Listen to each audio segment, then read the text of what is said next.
la composition d'équipe de Didier Deschamps, tu la connais bien avant le match. On le sait comment il va jouer. On sait qu'il y aura donc les 3 milieux de terrain parce qu'il n'y a pas Pogba. On sait très bien qu'il y aura dans l'axe Varane, Koscielny. On sait très bien que devant, quand il n'y a pas Benzema, il y a Giroud. Que tu vois, il n'y a pas. À un moment donné, il ne peut pas nous sortir. Pourquoi la Casette il démarre pas 4-4-2, truc, je sais pas moi. Tu vois, c'est. Parce qu'il y a des mecs que l'équipe de France est fermée à certains. Non mais sérieusement, pourquoi la Casette Alors, hier, est-ce que tu peux te permettre de pas démarrer avec Giroud? Non, mais je dis pas Attends, ça. non, mais faisons. Non, mais soyons logiques. Est-ce que tu peux te permettre de pas. Pourquoi oui. Et alors, match de fin de saison, pourquoi pas? Pourquoi Je sais pas? pas, moi je trouve ça. Enfin, c'est facile après le match. Si tu fais pas des essais là, tu feras jamais d'essais. Pourquoi tu mets pas? Quels essais tu dois créer? Que la Casette, tu dois avoir ton équipe. La Casette, tu l'installes, meilleur buteur du championnat, tu le mets. Putain, je sais pas. Sincèrement, c'est pas dans le 15 de France qu'on verrait des trucs comme ça, tu vois. Sincèrement, je te le dis. C'est exact. Un très bon exemple. Et très bon exemple. À chaque fois que Philippe Saint-André ou Marc Lièvremont prenaient des nouveaux joueurs et les faisaient jouer, on disait quoi? Ah bah ça fait 80 joueurs qu'on a en un an, ça fait la 12e charnière. Alors Pierrot, donc soyez cohérents. Inutile de faire ce débat.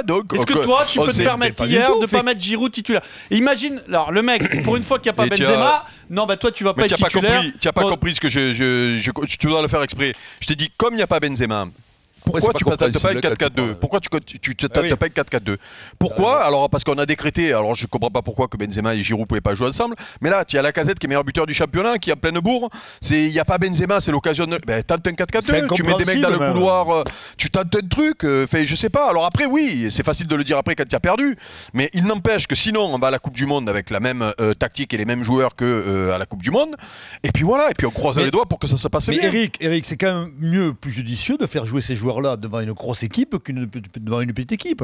De quel joueur tu parles? Mais de Fekir, la Casette, il faut à un moment donné, quand tu démarres, il faut être confronté à ce qui se fait de mieux. Mais regarde Griezmann, il a démarré pareil que Fekir et puis il a gagné sa place. Où est le problème?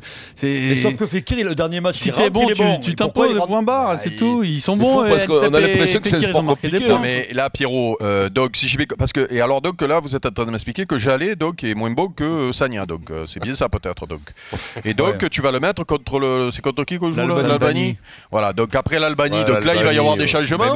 Les petits jeunes qui vont rentrer, ils vont peut-être flamber du coup. Et qu'est-ce qu'on va dire après? Parce qu'on va faire le débat, on va dire ah bah oui, c'était l'Albanie. Après on va dire tout le monde aurait pu flamber pendant ce match-là parce que c'est l'Albanie. C'est ça qui m'énerve. Oui, heureusement que t'es là, Vincent. Il y en a un seul qui comprend quelque chose. Non mais on marche sur des braises, moi je vous le dis. Quoi? Mais bon, on marche des braises. On marche des braises.